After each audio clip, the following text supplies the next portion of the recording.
주가의 향방을 알 수 있는 힌트, 기업에게 직접 듣는 IR 정보, 노다지 IR 노트에 있습니다. 고정 댓글을 타고 오세요. 자, 오늘은 영국 파이낸셜 타임스의 수석 경제평론가 마틴 울프가 쓴 책입니다. 민주주의적 자본주의의 위기라는 책인데요. 이 책은 신영증권 김학균 리서치 센터장과 함께 읽어보겠습니다. 안녕하세요. 네, 안녕하십니까? 저희가 3주에 한 번씩 개미스쿨 시간으로 뵙고 있는데 오랜만이네요. 센터장님하고 별책 보러 같이 하는 게. 예. 어휴, 두꺼운 너무 책입니다. 벽돌책을 추천드려서 좀 죄송한 마음은 있습니다만. 아닙니다. 네. 벽돌보다 살짝 더 두꺼운 것 같아요. 예. 근데 책 제목이 좀 어려워요. 네. 민주주의적 자본주의의 위기. 예. 지금 사실 우리가 민주주의 따로 말하고 자본주의 따로 말하는데 마틴 울프는 민주주의적 자본주의라고 이제 얘기를 했는데요. 네. 뭐 다른 거 다 떠나서 우리가 민주주의의 위기를 최근에 목도하고 있죠. 뭐 우리나라에서 벌어진 정치적 소요도 그렇고요. 미국도 그렇죠. 네. 미국이 4년 전 이맘때 의사당 폭동이 있었습니다. 네. 그리고 우리가 아는 좀 당위적 가치라는 조금 이제 동떨어진 약간의 이제 좀 극단적인 주장을 하는 사람들이 유럽 같은 데 막 목소리를 많이 얻고 있잖아요. 예. 이제 극우적인 정당이나 우리가 어떻게 보면 최근에 알게 모르게 민주주의의 위기라고 하는 것들을 이제 많이 좀 경험을 하고 있고 자본주의의 위기. 뭐 트럼프 대통령이 일기 트럼프 때부터 이제 뭐 관세 올리고 했던 것도 실은 우리가 아는 자본주의에 맞지 않죠. 또 바이든 행정부에서도 글로벌 이 밸류체인 어떤 생산하는 시스템을 막 미국으로 가져오라 그러고 또 우리가 지금까지 익숙한 세상은 사실 뭐 정치적인 이해관계 이런 것들보다는 시장에서의 원칙이 우선적으로 관철된다고 생각을 했는데 막 교육을 못하게 하고 네. 그래서 지금은 어떻게 보면 이 민주주의의 위기이기도 하고 또 자본주의의 위기이기도 하고 이게 위기인지는 아닌지 모르겠지만 뭐 다르게 평가할 수도 있다고 봅니다만은 어쨌든 우리에게 익숙했던 문법과는 민주주의도 다르게 가고 있고 자본주의도 다르게 가고 있습니다. 그래서 이제 마틴 울프라고 하는 사람의 이제 주장은 우리가 익숙했던 그 민주주의가 우리가 자본주의는 뭐 언제부터 잡아야 될까요? 1776년에 산업혁명이 있었고 네. 그 해에 아담 스미스의 국부론이 나왔죠. 네. 어떻게 보면 한 뭐 250여 년의 역사를 갖고 있는 건데 이 우리가 아는 어떤 민주주의라고 하는 게 자본주의가 돌아가는데 역시 교과서에서 나오는 자본주의죠. 네. 자본주의가 돌아가는데 서로 조응을 하는 굉장히 어떻게 보면 잘 조응하는 제도였는데 뭔가 이게 삐그덕거리고 있다는 주장을 이제 했고요. 이 책이 아마 작년에 나왔을 듯한데요. 네. 작년에 나온 책인데 아무튼 뭐 지금 우리가 살아가는 세상에 대해서 좀 그 현상에 대해서 의견을 말하는 드문 책이기 때문에 오늘 이야기를 나누게 됐습니다. 특히 현재 대한민국 민주주의도 위협을 받고 있고 자본주의도 어떻게 보면 흔들리고 있는 이 상황에서 우리에게 또 와닿을 수 있는 그런 책인 것 같기도 합니다. 사실 어떻게 보면 이제 정치와 경제는 때려야 뗄 수 없는 관계이기도 네. 한 거고요. 이 책의 저자가 마틴 울프, 그러니까 영국의 파이낸셜 타임스 네. 거기에서 이제 경제평론가인데 한국어판에서도 본인이 서문을 따로 하나 썼더라고요. 대한민국이 지난 70년간 경제적으로 부유해졌지만 앞으로도 그럴까 네. 하는 의문 부호가 붙는다, 이런 이야기입니다. 사실 우리한테는 조금 씁쓸한 측면이 있긴 해요. 네, 근데 이 마틴 울프의 지적을 이렇게 우리가 뭐 귀담아 들을 필요도 있지만 이 사람이 지적하지 않더라도 지금 우리가 뭔가 좀 어려워진다라고 하는 걸 이제 느끼고 있잖아요. 국내 총생산 GDP라고 하는 게 실은 뭐 경제에 많은 것을 설명해주지 못한다라고 하는 그런 비판도 있지만 그래도 네. GDP라고 하는 게 일반적인 국가 경제 활동의 성적표인데요. 우리가 내년도 2025년도 성장률이 한국은행이 뭐 1%대 할 거다. 근데 더 중요한 거는 한국은행의 전망치가 후년도 1%잖아요. 근데 우리가 이제 앞에 성장률에 일자 붙은 게 2023년도에 1.4% 성장을 했습니다. 네. 작년이었죠. 1.4% 성장. 올해는 2% 넘어갈 것 같은데 계속해서 이제 일자가 뭔가 노멀이 되는 듯한 그렇게 보면 이제 성장률 자체가 많이 어려워졌고 또 우리나라가 마틴 울프는 70년 동안 괜찮았다라고 얘기를 했는데요. 그 70년의 시기라고 하는 게 어떻게 보면 세계화의 시대였고요. 그렇죠. 경제적으로 교역이 좀 활발해지죠. 활발해졌고 또 규범으로서의 어떤 정치 체제로서의 민주주의도 우리가 아는 어떤 개인의 자유가 신장이 되고 뭐 이런 역사였던 거거든요. 네. 근데 이제 앞서 말씀드린 것처럼 최근에 이제 그 70여 년 동안 세계화 시대에 못 봤던 일들이 막 이제 벌어지고 있으니까 나름 저는 이제 뭐 우리가 마틴 울프가 말한 것처럼 이제 한국이 어려워질 거다라고 하는데 그 어려움을 우리가 좀 돌파하는 건 우리의 몫이지만 이제 현상적으로 보면 나름 또 우리가 좀 체감할 수 있는 그런 지적인 것 같습니다. 과거에 대한민국 경제는 IMF 때도 그랬고 글로벌 금융위기 때도 그랬고 잠깐 마이너스 성장을 했다가도 큰 V자로 반등하는 그 위기에 강한 그런 모습을 보였었는데 이제는 그게 아니라 만성적으로 1%대 성장밖에 못하는 나라. 그럼요. 이게 더 어떻게 보면 더 위험한 거죠. 그렇습니다. 지금 우리가 경제 활동을 하는 그 사람으로서 느끼는 게 과거에는 고통은 짧고 회복은 빨랐습니다. 네. 우리나라가 IMF 외환위기 때 성장률이 98년도에 5.1% 성장, 역성장을 했어요. 예. 마이너스 성장을 했는데 그 다음에 11% 성장을 했죠. 거의 이제 이른만큼 네. 회복을 하는. 그러니까 한국은 어떻게 보면 복싱으로 치면 강타를 맞아서 휘청휘청 거리는데 예.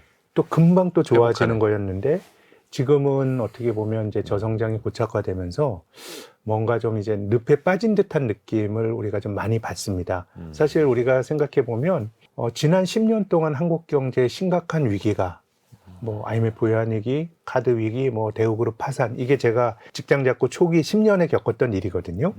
그런 일이 없었어요. 그럼에도 불구하고 뭔가 좀 살기가 팍팍한 느낌이 들고 전체적인 성장률이 개선되지 않는 거는 이게 만성화된 문제라고 이제 좀 봐야 되지 않을까 싶습니다. 권투 선수로서 아무리 맞아도 다운은 될지언정 KO는 안 당했었는데 네. 이제는 계속 좀 휘청이고 뭔가 있는 그런 큰 상황. 펀치는 안 받는데 계속 펀치를 잽을 네. 맞으면서 뭔가 이제 데미지가 누적이 되는 제가 가지고 있는 느낌은 그렇습니다. 예. 근데 또 최근에는 그런 이제 거시경제 측면에서도 좋지 않은 상황 속에서 대통령 탄핵이라는 또 엄청난 소용돌이를 우리가 겪고 있는 거고요. 근데 이제 우리 국민들은 계엄이라는 억압보다 네, 자유민주주의를 더 원했던 거고 또 그걸 지켜낸 것 아니겠습니까? 네, 그렇습니다. 그런 측면에서도 의미가 있는 거고. 근데 이 책에서 그 저자가 말하기를 물론 이제 우리나라만의 사례는 아닙니다만 민주주의나 자본주의 어느 쪽도 승리를 거두지 못했다 이렇게 말하더라고요. 네, 이제 지금 말씀드린 것처럼 사실은 그 자본주의라는 게 뒤에서 말씀드리겠지만 민주주의라고 하는 제도 하에서 가장 잘 발전할 수 있는 그런 어떤 사실 자본주의 이전의 사회는 봉건제잖아요. 네. 신분제 사회이기도 했고요.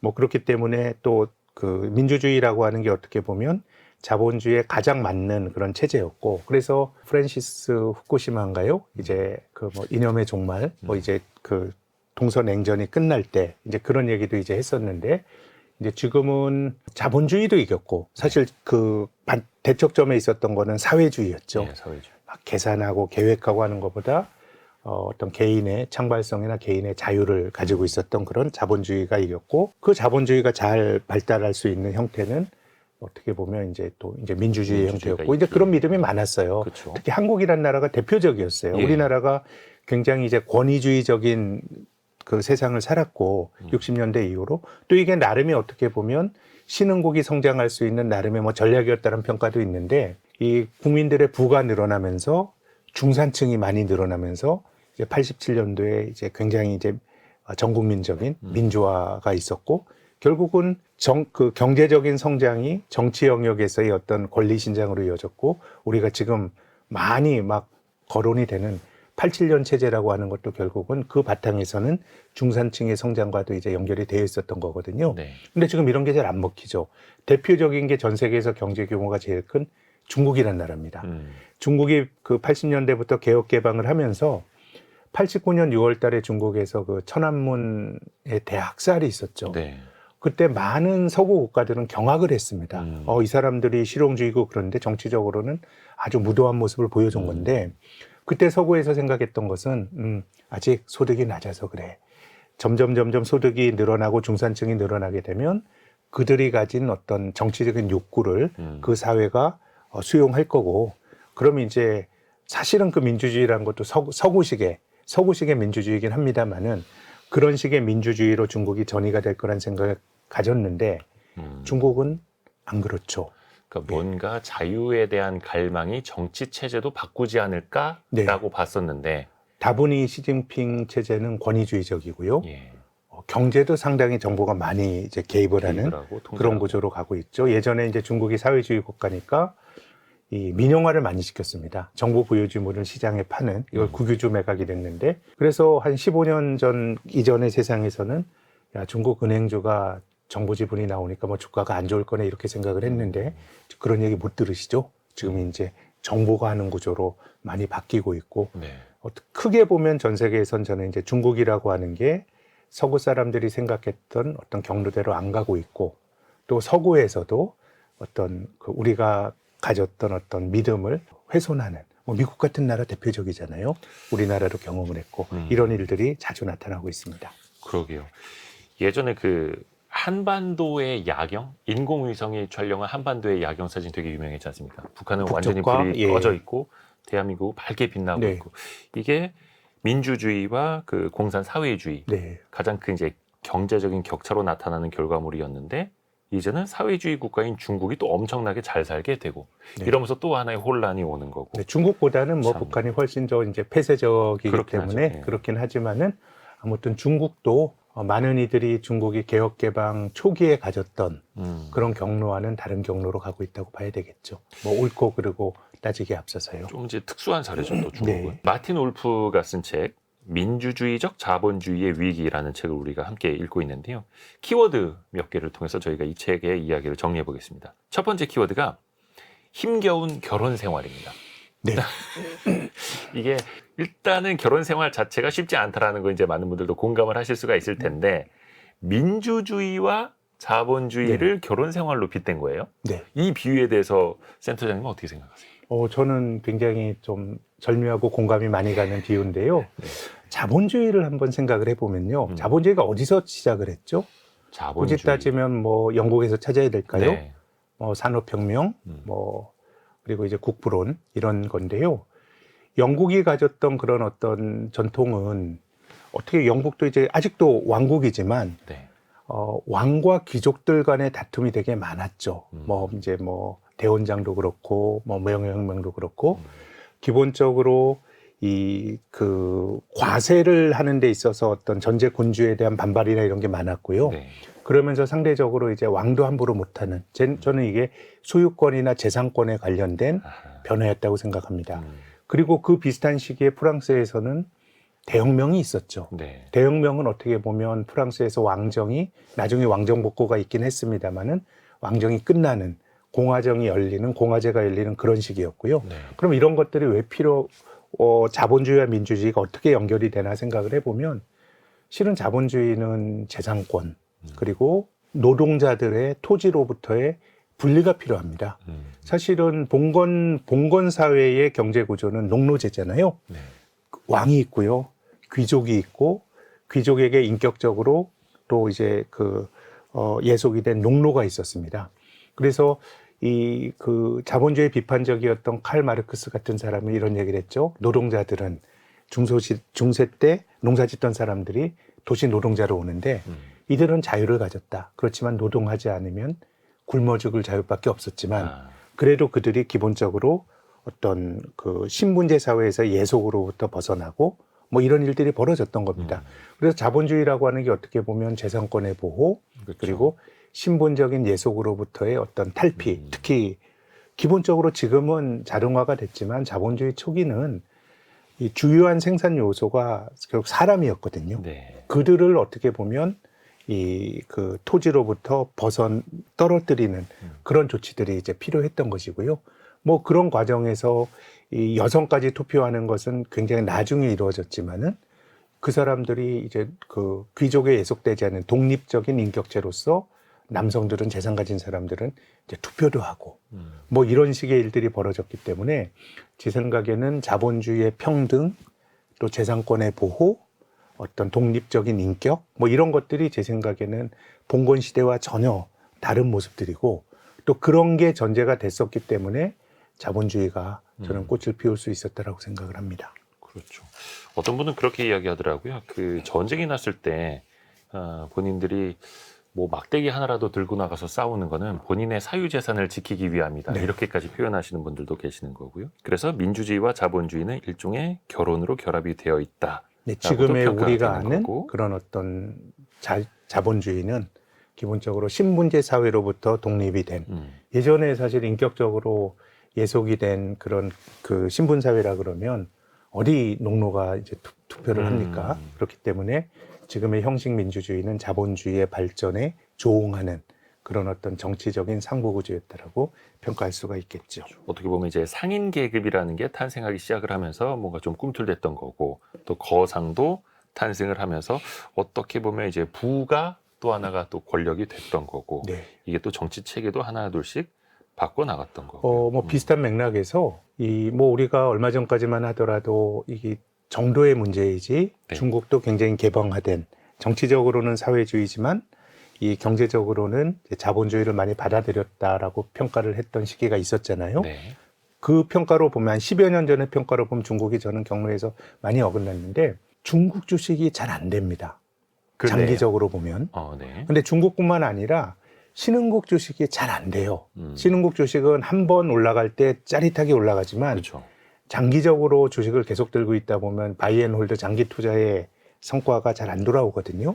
그게 왜 그러냐 하면 저는 재산권 보호에 대한 그런 관념이 약하기 때문이라고 봅니다. 재산권이라고 하는 거는 고도의 어떻게 보면 사회 문화거든요.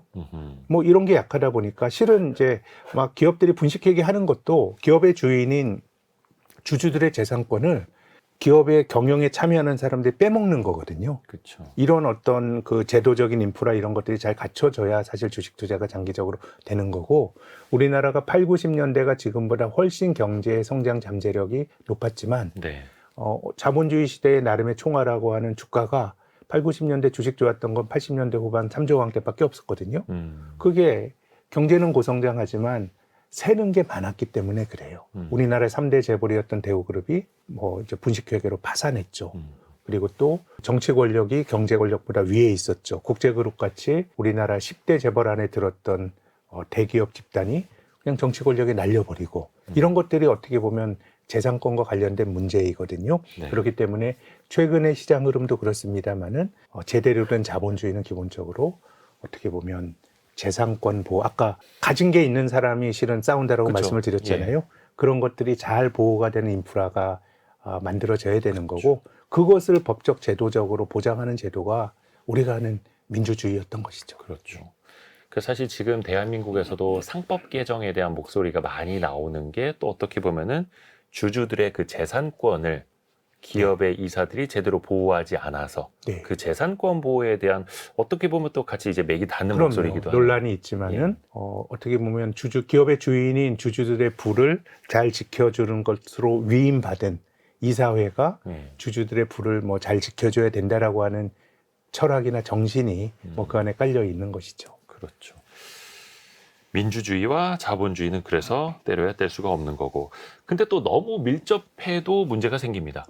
일종의 자본과 권력이 너무 네. 또 붙어 있어도 네. 정경유착이라고도 우리는 이제 네. 표현을 하게 되는데 좀 부작용이 생기지 않습니까? 그렇죠. 시장의 자율성이 약할 때 그런 일이 벌어지고, 근데 뭐 정도의 차이는 있지만은 최근에 트럼프 당선되고 시가총액이 제일 늘어난 게 테슬라잖아요. 일론 머스크. 거의 한 달 반 만에 주가가 2배 이상 올랐죠. 네, 근데 이제 그런 것들이 어떻게 보면 이것을 뭐 민주주의 후퇴다 이렇게 말할 수 있을지 모르겠지만 과거보단 훨씬 노골적인 것 같아요. 이제 미국에 있는 기업들은 정치적인 호불호를 밝힐 수 있었거든요. 뭐 언론사도 밝히죠. 뭐 뉴욕타임즈는 전통적으로 그렇죠. 민주당 지지하는 쪽이고요. 뭐 조금 뭐 선정적인 매체로 뭐 비판받지만 팍스뉴스 같은 새로운 매체는 이제 공화당 지지하고 이런 건데, 근데 지금은 이제 기업인들 스스로가 뭔가 이제 내각에 참여하고 또 그걸 또 주가가 또 아주 정확하게 반영을 하고 이런 것들은 뭐 어느 정도는 정치 권력과 어떻게 보면 기업 권력의 유착이나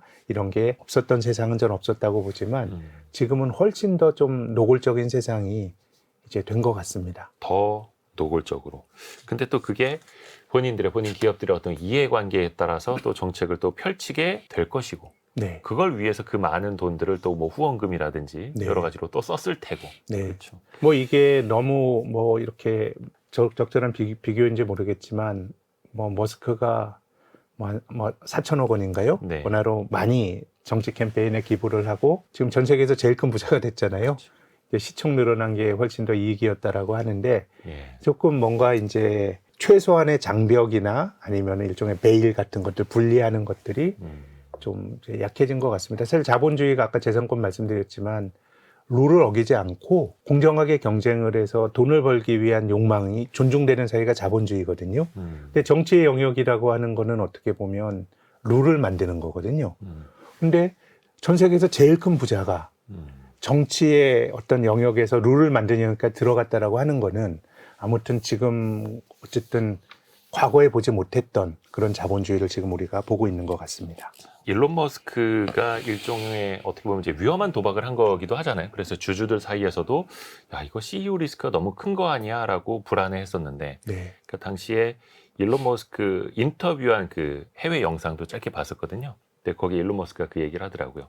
나 이러다 구속되는 거 아니야? 트럼프 집에 어떡하지? 난 진짜 퇴로가 없어. 뭐 이런 이야기를 했었는데 예. 결과적으로 보면 또 그런 위험한 도박이 테슬라 주주들에게는 또 엄청난 또 부를 안겨주는 결과로 이어지고 있고 참 아이러니합니다. 근데 이게 뭐 투자한 기업의 CEO가 실존적으로 이 구속되냐 안 되냐 속마음이 그런지 모르겠지만 그런 언사를 할 정도라고 하는 건 굉장히 시스템 아유, 자체가 그럼요. 위험한 거죠. 이제 아주 좀 위험한 그런 그렇죠. 어떤 그런 세상이 된 것 같습니다. 민주주의적 자본주의 위기 이 책 두 번째 키워드를 한번 열어볼게요. 세계화의 배신입니다. 네. 세계화의 배신. 어떻게 보면 이 민주주의와 시장 경제에 대한 신뢰를 고소득 국가에서부터 그 힘을 잃기 시작했다. 이런 네, 지적이 네, 나오고 있는데요. 대표적으로 이제 미국이 그 사례로 꼽히고 있고 네. 그 원인으로 저자는 세계화를 주목을 하네요. 네. 세계화가 거꾸로 간다는 뜻이겠죠. 어떻게 보면 세계화의 피해자들이 이제 나타나기 시작했던 것이죠. 우리가 이제 트럼프를 지지했던 예전에 뭐 러스트벨트라고 불리는 쪽도 있었고 지금 그 미국의 부통령 된 사람이 벤스인가요? 네. 이 사람이 힐빌리의 노래란 이제 자전적인 얘기를 썼잖아요. 사실 뭐 이게 러스트벨트와 비슷한 미국 중부에서 쇠락한 공업지대에 있는 사람들, 뭐 이런 사람들에 대한 얘기거든요. 그래서 어떻게 보면 세계화의 피해자, 이것은 저는 선진국의 제조업 노동자였다고 생각합니다. 우리가 지금 경험했던 최근의 세계화는 중국이라고 하는 걸 빼놓고 말하기 힘들거든요. 네. 그럼 이제 중국이라고 하는 나라가 싸게 만드는 능력이 있는 나라이다 보니까 전 세계 제조업이라고 하는 게 결국은 이제 중국에게 잠식이 됐고 어떻게 보면 인건비 비쌌던 미국이나 구미권의 제조업 노동자들은 이미 뭐 조선 노동자, 중국 사람들 일자리를 뺏겼고 사실은 한국처럼 그 중간 단계에 있는 나라의 노동자들도 지금은 이제 실존적인 우리가 도전의 직면에 있는 거거든요. 꼭 노동자뿐만 아니라 자본도 최근에 우리나라 화학이나 이런 쪽도 이제 도움을 받고 굉장히 위기인데요. 그래서 2016년이 굉장히 좀 역사적인 두 가지 사건이 있었죠. 2016년 6월 달에 브렉시트가 있었습니다. 그때 브렉시트에 찬성을 했던 도시들이 맨체스터, 리버풀, 또 뭐 미들스브로 다 축구 선수팀 우리 유명한 아는 팀이죠. 근데 이제 영국의 클럽 축구라고 하는 게 어떻게 보면 산업혁명 때 이 농노들이 도시에서 노동자로 일했던 사람들이 모여서 공을 찼던 게 그게 이제 영국 클럽 축구의 기원이란 거 아닙니까? 공장 노동자 전부 공업지대예요. 예. 어떻게 보면 이제 세계화에 치였던 사람들이 정치적으로 한번 변화를 줬던 게 제 생각에는 브렉시트고 또 그해 겨울에 트럼프가 1차 당선이 됐기 때문에 지금까지 나타났던 부분들은 세계화에서 피해를 입었던 사람들이 그들의 불만을 수용했던 것이 저는 조금 이제 우파적 색채를 가진 정치인들이 수용을 했던 것 같고 근데 지금은 조금 본질적으로 더 큰 도전에 직면했다고 보는 건 뭐냐면 세계화의 피해자가 있었고요. 전체적으로는 세계화의 수혜를 보는 쪽이 이제 컸던 것인데 최근 몇 년도는 2016년과 다르게 세계화 자체에 대한 문제 제기들 이런 것들이 조금 나타나고 있는 것 같기는 합니다. 세계화 자체에 대한 어떻게 보면 이제 부작용 네. 그에 따라서 또 피해를 본 사람들이 늘어나게 또 세계화라고 됐고. 하는 것이 가장 본질적으로 가장 본질적인 경제 논리가 작동이 되는 게 세계화의 분업입니다. 우리 그렇죠. 리카르도가 말했던 이 비교 우위. 어느 나라건 상대적으로 잘하는 거 만들어라. 그러면은 전체적으로 이제 그 효용이 늘어난다라고 하는 거였는데요. 그렇기 때문에 세계화라고 하는 게 어떻게 보면 가장 효율의 논리가 시장의 논리가 가장 전 세계적으로 작동했던 게 세계화의 구조였는데 이제 이런 것들이 2016년부터 좀 흔들리고 있고 뭐 그것을 정치적으로 이제 대표하는 것이 저는 뭐 트럼프이고 또 이제 유럽 같은 데서 조금 그런 어떤 노동자들의 목소리를 이제 받아안는 어떻게 보면 극우 정당들이 그런 것들을 정치적으로 대표하는 집단이라고 생각합니다. 그러니까 왜 이렇게 정치가 세계 각국이 우경화되느냐 우리가 많이 궁금해하는데 그 바탕에는 또 우경화될 수밖에 없는 세계화의 피해를 받은 사람들의 목소리가 또 커지고 있는 것, 또 그거를 또 각국이 대변하고 있는 것, 그게 또 자리를 하고 있는 거고요. 근데 또 그런 정치적인 판단을 또 무시할 수도 없는 거고요. 네, 그것을 굳이 따지면은 사실 좌우라고 하는 것도 전통적인 스펙트럼으로 보면 조금 이제 우파적인 정당이 그런 불만을 어떻게 보면 좀 껴안는 건 맞는데 이것도 제 생각엔 보다 정확히는 그것을 뭐 우파라는 표현보다는 세계화에 소외됐던 어떤 의견들을 거기에 주목하는 정치인들 뭐 이렇게 하는 게 보다 또 좀 적합할 것 같습니다. 그들을 또 정통적인 그렇죠. 또 우파의 스펙트럼으로 보면 또 안 맞는 면도 있거든요. 표밭이니까요. 네. 사실 트럼프도 그런 식으로 해서 성공을 또 거두고 있는 거고요. 지금 세계화는 또 어떤 도전에 직면하고 있는가도 좀 살펴볼까요? 네, 사실은 지금 우리가 경험했던 세계화는 이 마틴 울프 책에서 이제 근간에 흐르는 중요한 논거는 네. 우리가 나타나는 정치적 사회적 변화는 그 밑에 흐르는 경제적인 논리가 예. 정치적으로 발현이 된 거다라고 이제 주장을 하는데요. 세계화가 우리가 최근에 경험했던 세계화는 1990년대 이후에 동서냉전이 종식이 되고 중국이 세계 자본주의 분업 체제에 들어왔던 세계가 우리의 세계화인데요. 네. 한 130년 전에도 세계화가 있었습니다. 19세기 후반과 20세기 초. 네. 그때는 이제 동력 기관이 이제 그 개발이 되면서 원거리 무역이 가능해졌고요. 네. 근데 이제 19세기의 세계화는 20세기 초반까지 진행이 됐던 세계화는 제국주의 세계화입니다. 각 나라들이 동등하게 경쟁한 게 아니고 유럽에 있는 나라들이 아시아와 아프리카를 착취하는 세계화였죠. 침략을 통해서. 그렇지만 그들의 관점에서 보면 굉장히 좋은 수직적인 밸류 체인이 만들어진 이 영국 같은 나라는 그 당시에 패권국이었던 영국은 인도 같은 데서 굉장히 싼 원재료 같은 거 가져와서 가공해서 팔고 중국에는 아평까지 팔았잖아요. 그런 식의 굉장히 당위적으로 보면 굉장히 부조리하지만 그들의 질서로 보면 굉장히 아주 완결적인 수직적인 밸류 체인을 갖고 있었던 그런 세계화였고 그래서 유럽 사람들은 19세기 후반부터 20세기 초까지가 너무너무 좋았기 때문에 그 시절을 벨 에포크, 아름다운 시절 이렇게 불렀습니다. 근데 1차 세계대전으로 어떻게 보면 그런 각도에 보면 제국주의자들 간의 싸움이 벌어졌거든요. 네. 그러면은 그 좋은 밸류 체인이 왜 깨지고 전쟁으로 갔냐 생각을 해보면 이제 더 이상 넓힐 식민지가 없어진 거죠. 이제 아시아와 아프리카에 대한 땅 따먹기가 끝났어요. 그러다 보니까 세계화의 논리가 어떻게 보면 식민지를 쟁취를 통한 팽창의 논리가 벽에 부딪히니까 전쟁을 한 거거든요. 그렇죠. 그럼 이제 지금 우리가 경험하고 있는 세계화도 저는 일단 우리 시대의 세계화의 핵심은 중국이거든요. 그래서 중국이 글로벌 경제에 기여했던 건 두 가지입니다. 네. 싸게 만들었고요. 세계 공장. 예, 그리고 두 번째는 중국 사람들이 저축을 많이 하면서 그 저축을 가지고 정확히는 미국에 돈을 빌려줬죠. 미국에 물건 팔아서 벌어들인 달러를 미국 국채를 사면서 미국의 금리를 낮게 유지하는 네. 이 두 가지가 어떻게 보면 세계화의 핵심적인 메커니즘이었습니다. 근데 이제는 중국이 더 이상 싸지 않아요. 싸게 못 만들죠. 그래서 싸게 만들었던 중국의 힘이 약화가 됐고요. 또 두 번째는 중국의 과잉 저축도 과거보다는 많이 약화가 됐습니다. 뭐 중국 사람들이라고 해서 뭐 꼭 지금 쓰지 않고 욕망을 억누르면서 저축해야 될 숙명을 타고난 건 아니잖아요. 이제 중국이 과잉 저축을 했던 거는 어떻게 보면 중국 경제 고성장의 산물입니다. 경제가 고성장을 하게 되면 저축은 소득에서 소비하고 남은 게 저축이거든요. 경제가 고성장을 하면 소비의 기회비용이 너무 큽니다. 내가 이거 지금 써버리면 즐겁지만 안 쓰고 뭔가 저축을 하게 되면 이 돈이 파이가 더 크게 늘어나는데 전체적으로 중국 경제 성장이 둔화되고 하면서 어떻게 보면 중국의 저축도 많이 약화가 되고 있기 때문에 제 생각에는 경제적으로 본다 그러면은 중국이 기여했던 바가 굉장히 2차 세계화의 힘이 약해지는 면이 있고 마지막으로 미국의 관점에서 보면은요. 네. 미국은 어떻게 보면 너무 제조업을 안 하다 2008년 글로벌 금융위기를 겪으면서 이게 문제가 있다는 생각을 했고 네. 또 셰일 에너지가 발견이 되면서 미국이 제조업하기 굉장히 좋아졌고 또 코로나19를 겪으면서 과도하게 분산이 된 글로벌리제이션의 문제점도 자각한 거죠.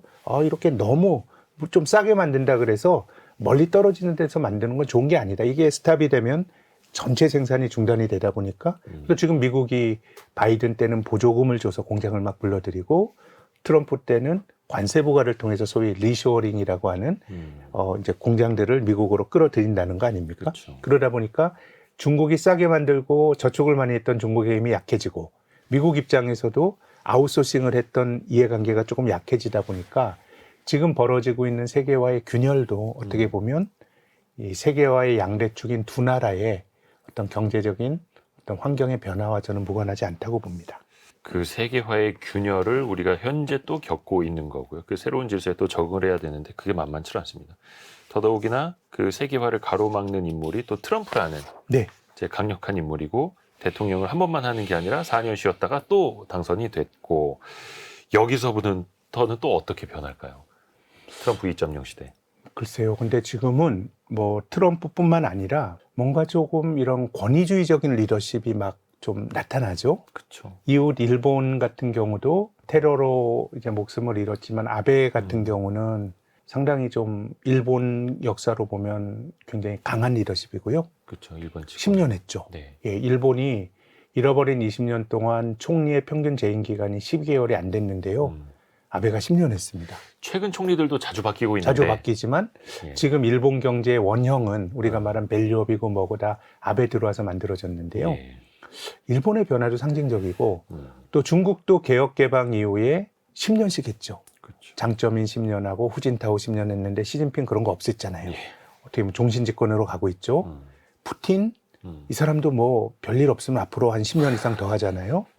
또 이제 지금은 많이 쇠락했지만 에르도안이라고 하는 전통적인 트루크의 나라 튀르키의 네. 대통령도 이거 뭐 굉장히 오래 하잖아요. 네. 그래서 이런 어떤 강한 리더십이 나오는 거는 저는 그 시스템에서 보호해주지 못하는 다수가 나오고 있고 그것을 전통적인 민주주의의 문법으로 그들의 이해관계를 좀 충족시켜주지 못해요.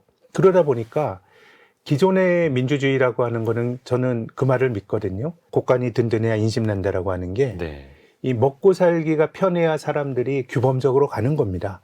지금 미국에서 벌어지는 민주당이 실패하는 게 뭡니까? 그래도 민주당은 아직까지는 규범적인 정당인데 네.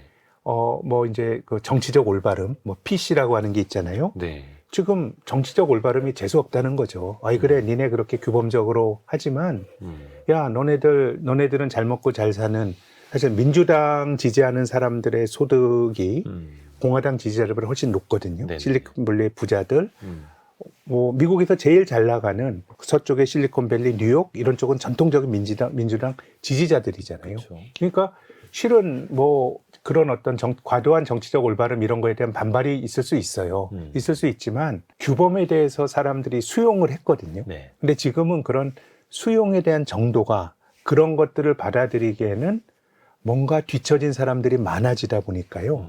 그 규범적인 가치보다는 이런 사람들의 이해관계를 좀 캐치하는 살기 어려우면은 저는 독재자가 나온다고 봅니다. 히틀러도 마찬가지죠. 히틀러가 우리가 지나고 나서 보면 2차 세계대전을 일으켰던 전범이지만 그 바이마르 공화국 그 1차 세계대전 패전하고 하이퍼 인플레가 있었던 독일 사람들 입장에서는 굉장히 현명한 지도자였어요. 강단 있는 지도자.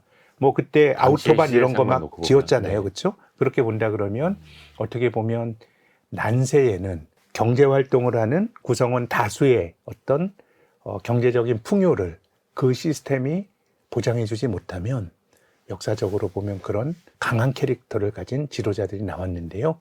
전 지금도 뭐 그런 사례가 아닌가 생각을 합니다. 이게 참 뭐 물론 이제 나라마다 다릅니다만 되게 아이러니하게도 자본주의의 위기가 그런 스트롱맨을 통해서 혹은 이제 극우 우경화된 리더를 통해서 민주주의의 위기로 또 이어질 수도 있는 거고요. 이게 또 계속 돌고 도네요.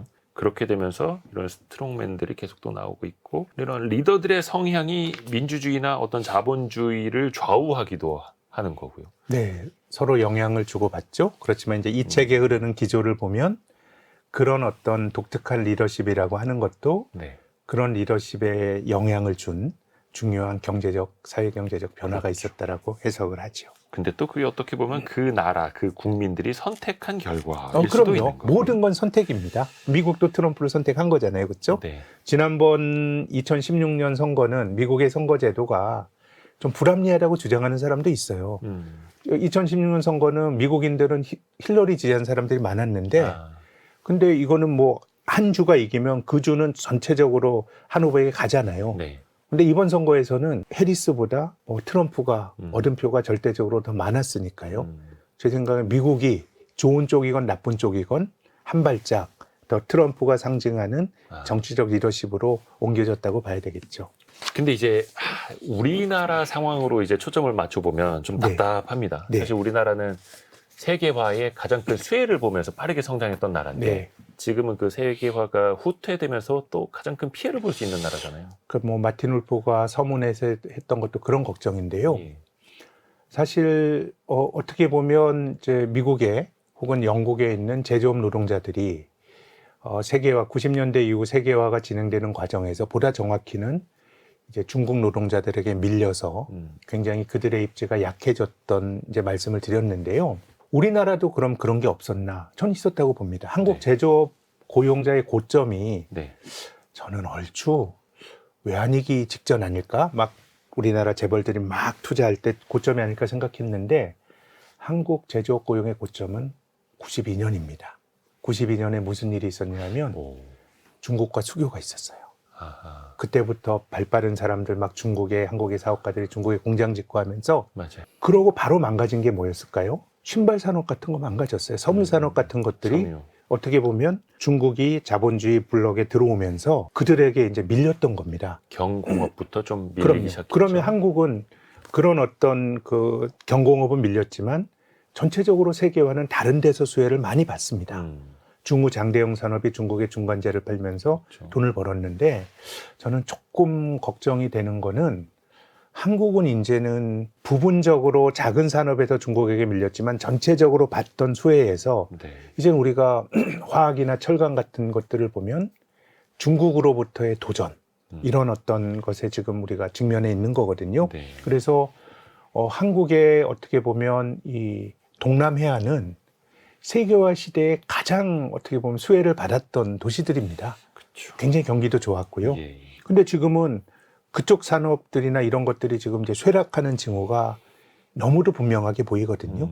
그래서 저는 한국처럼 어떻게 보면 미국 같은 경우는 뭐 이제 제조업이라고 하는 게 쇠락하고 나름의 이제 새로운 비즈니스를 하는 부가가치가 높은 이것이 고용은 창출하지 못하더라도 뭔가 전체적으로 부가가치를 높이는 비즈니스가 있는데 한국은 어떻게 보면 아직까지는 제조업 중심의 그런 비즈니스거든요. 그렇게 본다 그러면 저는 뭐 상징적으로 말씀을 드리면 이 신발과 섬유가 밀려나는 거는 그 산업에만 해당이 되는 것이고 세계화가 진행되는 과정에서 우리가 다른 쪽에선 큰 수혜를 받는데 지금 화학과 철강이 어떻게 보면 뭐 순환적인 경기 둔화가 아니고 화학 같은 경우는 어떻게 보면 업체들의 어떤 장기적인 생존이나 이런 고민을 지금 하고 있는 거잖아요. 그렇죠.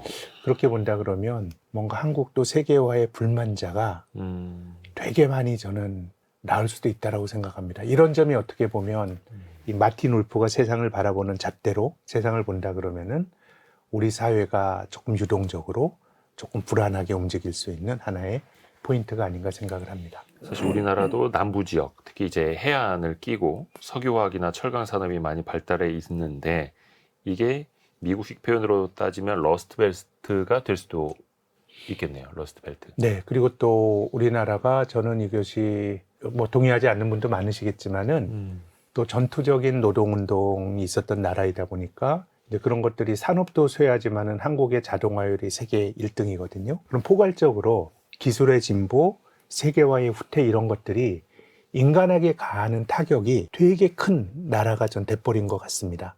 그래서 이제 뭔가 경제적으로 어려움에 속한 사람들이 이제 많아진다 그러면은 사실은 이게 우리가 아는 그 민주주의는 효율, 어떻게 보면 자본주의는 어떻게 보면 효율이고요. 정치적 상부구조로서의 어떤 민주주의라는 것도 그 시스템 하에서 이렇게 잘 작동을 하는 건데요. 어떻게 보면 이제 한국은 그런 점에서 좀 이제 불안정한 요인이 좀 존재하게 되는 거 아닌가 생각을 합니다. 그러게요. 이게 이제 미국이라든지 영국이라든지 일본이라든지 다른 나라 사례로만 이야기할 줄 알았는데 이게 우리나라 사례가 돼버릴 수도 있다라는 사실, 그게 우리가 이제 현재 겪기 시작했다라는 사실, 이게 조금 더 두려운 것 같습니다. 그리고 저는 남녀 갈등 같은 것도 실은 남녀 갈등이 보면 지금 50대를 살아가는 저희 때는 사실 남녀 갈등이라는 게 별로 없었는데요. 네. 근데 지금 20대가 조금 이제 어떻게 보면 남녀 갈등이 좀 심한 하죠. 그런 어떤 관찰자로서 그런 생각을 느끼게 되는 건데, 이것도 성장이 둔화된 것과 저는 또 미국의 어떤 정치적 올바름 이런 것들이 후퇴하는 것과 저는 관련이 있다고 봅니다. 경제적 파이가 이제 충분히 안 커지다 보니까 실은 뭐 다 하나 둘 나가지고 곱게 자란 사람들이에요. 그렇게 되다 보니까 뭐 여자 형제가 있는 것도 아니고 남자 형제가 있는 것도 다 외동인데 이들이 사회적으로 뭐 노동시장에는 흡수가 잘 안 되다 보니까 양성평등이라든가 우리 세대가 가졌던 어떤 정치적 올바름 이런 것들이 그 세대에는 좀 다르네요. 조금 사치스럽게 해석이 될 여지가 있는 것이죠.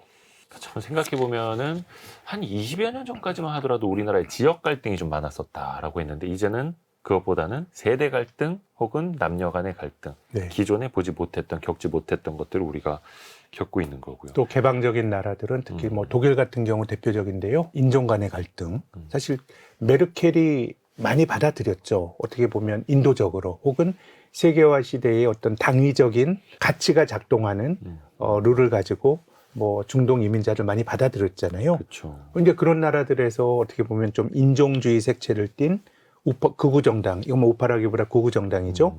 극우 정당이 약진하는 것들 본다 그러면 뭔가 과거보다는 갈등의 양태가 저는 좀 뭐라 그래야 될까요? 세부화되고 조금 더 잘게 나눠지는 갈등의 구조가 복잡해지는데, 저는 그것은 아까 말씀드렸던 것처럼 기본적으로 우리가 좀 그 허위의식이라고 하더라도 조금 우리가 그런 갈등 없이 살 수 있었던 경제적인 어떤 원천 이런 것들이 조금 약해진 데 영향을 받은 탓이 저는 크다고 봅니다. 그래서 일부 선진국에서는 인도적으로 난민을 받아들이거나 이민자를 많이 받아들였었는데 그게 인종 갈등, 민족 갈등, 뭐 종교 갈등 이렇게 또 터져 나오기도 하고, 야, 이게 참 많은 문제를 안고 있었네요. 근데 이게 또 우리 이야기가 될 수도 있겠고, 또 한 장면이 어떤 세계적인 부와 혹은 이제 기술에서부터 비롯되는 그 부가 독식되는 것 아니냐라는 네. 염려입니다. 최근에 보더라도 나스닥은 엄청나게 이제 사상 최고치 가고 있는데 우리 증시는 이제 거꾸로 가고 있고, 빅테크 몇 개가 뭐 이른바 매그니피센트 세븐이라는 말까지 네. 나올 정도로 독점을 해 나가고 있는 이런 네. 상황. 이것도 어떻게 보면 민주주의적 자본주의의 위기일 수 있을까요? 아까 말씀드린 것처럼 마틴 울프 책을 보면 이제 그런 주장을 하거든요. 그 시스템이 그 공동체의 경제적 번영을 약속해주지 못하면 뭔가 그 정치적으로는 불안정하거나 이런 것들이 나타난다라는 건데요. 지금 저는 이 빅테크라고 하는 게 어떤 기술의 진보가 있다 그러면 네. 늘 기술 부적응자를 만들어내죠. 뭐 자동차가 도입이 됐을 때는 마부들이 일자리를 잃고 뭐 이런 일들이 늘 이제 발생하게 되는데, 저는 인공지능이라고 하는 게 어떻게 보면 이것이 만들어낼 미래가 무궁무진하지만 본질적으로는 사람이 가진 비효율성을 좀 대체하는 면이 조금 있는 것 같거든요. 그래서 이 뭐 인공지능이 앞으로 저는 뭐 예단하는 건 저는 옳지 않다고 봅니다만은, 그렇다고 하더라도 우리가 20세기 초에 경험을 했던 어떤 가장 본질적인 변화, 어떻게 보면 자동차, 항공기 같은 거 만들어졌고, 또 여러 가지 뭐 페니실린이라든가 아니면은 뭐 그 화학 어떤 제품 같은 것들이 만들어진 게 제 생각에 그건 없던 가운데서의 창조고요. 인공지능은 기존에 있었던 걸 활용해서 좋게 말하면 새로운 창조를 하는 것 같거든요. 조합이죠. 네. 그렇게 본다 그러면 이게 일자리를 창출하는 힘이 그렇게 과거보다는 제 생각에는 뭔가 쏠림이 그 기술을 가진 엘리트들에게는 많은 부가 쏠릴 수 있고 그것이 다른 데로 넘어가는 것은 굉장히 약해지는 그러니까 어떻게 보면 전 세계에서 그런 거를 가지고 있는 미국만 되잖아요. 네. 그러니까 어떻게 보면 지금은 인공지능은 짝퉁이 없는 것 같아요. 짝퉁이라 그러면 좀 비하하는 표현이지만 네. 우리가 닷컴이라고 하는 것도 굉장히 인류 기술의 큰 변화이죠. 네. 그때는 미국에 뭐 야후 같은 게 있었습니다. 네. 그러면은 각 나라마다 그 나라의 그런 어떤 맞는 또 포탈이 있었어요. 그렇죠. 예, 우리나라 뭐 다음이 있었고요. 예. 그런데 지금은 미국의 M7과 유사한 게 다른 나라에 있나요? 미국에만 있어요. 뭐 중국이나 뭐 아주 특수한 사례만. 네. 근데 중국도 제 생각에는 조금 결을 달리하는 것 같고 그렇게 본다 그러면은 뭔가 기술의 진보가 뭐 주식시장을 통해서 주식시장도 굉장히 저는 상징적인 곳이라고 보는데 다른 쪽으로 퍼지는 게 상당히 좀 약해지고 있죠. 뭐 미국을 대표하는 S&P 500에서 말씀하셨던 7개 종목이 차지하는 비중이 미국은 상당히 이제 분권적인 시장이었거든요. 네. 얼마 전에 뭐 35%를 넘어간다라든가 또 미국 주식은 되는데 한국은 뭐 전혀 안 돼. 근데 뭐 한국만 어려운 게 아닙니다. 그렇죠. 최근 한 10년 주가 보면 영국 주가도 뭐 한국보다 성과가 더 못하더라고요. 그러다 보면 뭔가 이제 쏠림이 나타나고 있기 때문에 핵심은 어느 시대나 그 시대의 혜택을 받는 사람은 존재해요. 사회주의 소련이 붕괴가 되면서 자본주의로 이행할 때 이 올리가르이라고 하는 정치 권력을 통해서 기업을 불화받은 사람이 부자가 됐어요. 네. 그것이 정당하건 정당하지 않건 간에 그 시대에 잘 맞는 사람 부자가 나오는데 그렇죠. 시스템의 안정성이라고 하는 거는 다수가 어떻게 보면 그 시스템으로부터 경제적 혜택을 받아야 되는 거거든요. 그런 거라고 보면 지금의 세상이 상당히 그런 게 2차 세계대전 이후로 가장 유동적이고 가장 약해진 세상을 저는 우리가 살고 있는 게 아닌가 생각을 합니다. 올리가르이라고 하면은 러시아의 어떤 뭐 재벌 계층? 재벌이죠. 뭐 그런 예. 용어였죠. 국유 기업을 불화받아서 부자가 된 사람들입니다. 다음 키워드는 공생하는 쌍둥이입니다. 공생하는 쌍둥이. 네. 여기서 쌍둥이는 민주주의와 자본주의겠죠. 네, 네. 민주주의의 강점은 자유인 반면에 약점은 무책임이 네. 될 수가 있겠고 자본주의의 강점은 유연성인 반면에 약점은 불평등이 될 수도 있을 겁니다. 민주주의적 자본주의가 좀 제대로 작동하려면 네. 어떤 요소들이 필요할까요? 저는 앞에는 민주주의보다는 자본주의가 더 먼저라고 생각합니다. 어떤 경제 시스템 자체가 많은 이들에게 좀 충분한 만족을 주는 이런 어떤 시스템으로 이제 가야 되는 것 같고요. 일단 잘 먹고 살 수 있어야 민주주의도 있다. 약간 이런 뜻인가요? 그럼요. 저는 지금 나타나고 있는 변화들은 거의 어떤 경제적인 변화가 물론 이걸 경제 환원론으로 보는 거는 저도 동의하지 않지만 네. 크게 보면 우리가 보고 있는 정치적인 혼란이라고 하는 거는 경제적인 공동체의 경제적 만족도의 저하로부터 나온 현상이라고 저는 생각을 합니다. 또 이 책에서는 중국과의 관계가 핵심 과제가 될 거라고 이야기를 합니다. 네, 이건 어쨌든 뭐 의미일까요? 세계화의 양축이 만드는 중국, 사서 쓰는 뭐 미국 이런 거였고요. 지금 뭐 물리적으로도 규모가 제일 큰 나라가 미국과 중국인데, 근데 마틴 울프의 이상은 잘 실현되지 않을 가능성이 높아졌는데요. 이 책에서도 미중 간의 관계가 나쁘다. 그렇지만은 좀 좋아질 수 있는 포인트가 있다라고 하면서 이 사람이 몇 가지 대안을 제시했습니다. 네. 첫 번째는 코로나나 이런 거 겪으면서 전염병에 대한 인류의 어떤 위험도가 높아졌으니까 역병 같은 거 미중이 같이 하자라는 게 있었고요. 또 두 번째는 기후변화 같은 거 미중이 같이 하자라는 게 있었고, 네. 세 번째는 사이버 테러나 이런 거에서 미중이 같이 하자는 게 있었는데, 이 책에 나온 게 트럼프 당선되기 전이었거든요. 예. 근데 트럼프는 보건에 있어서의 협약 이런 것들 안 좋아하잖아요. 트럼프 일기 때 WHO로부터 탈퇴했잖아요. 네. 아니죠. 그 기후변화, 기후변화, 파리 기후. 파리 기후협약에서 기후협약. 탈퇴했고, 예. 또 WHO에서도 트럼프 일기 때 탈퇴했거든요. 그러면은 기본적으로 트럼프 정부에 있는 사람이나 트럼프는 지구온난화 이런 거에 대해서 이거 환경주의자들의 사기라고 생각하니까 저는 마틴 울프가 제시했던 미중 간의 갈등을 약화시킬 수 있는 몇몇 포인트 중에서 두 개는 조금 좀 어려워졌다. 트럼프가 집권하면서 어려워진 것 같습니다. 예. 갈등에서 뭔가 협력 구도로 가야 하는데 각국의 상황은 더 거기에서 멀어지고 있는 게 또 현실이고요. 네. 오늘의 심쿵 한방 정리해 볼까요? 이 두꺼운 책에서 네. 딱 한 문장을 꼽아 주신다면요. 네. 민주주의와 시장 자본주의의 결합은 정치적으로나 경제적으로 국가를 조직하는 가장 좋은 방법이다. 그러나 경제가 사회적으로 광범위하게 공유되는 번영을 제공하지 못하면 이 조합은 실패할 가능성이 높다. 결국 불만 없이 잘 먹고 잘 살 수 있어야 된다라는 뜻으로 읽히는데요. 네. 등이 따뜻해야 인심이 난다라고 저는 생각합니다. 타자에 대해서도 훨씬 더 관용적이고요. 그러게요.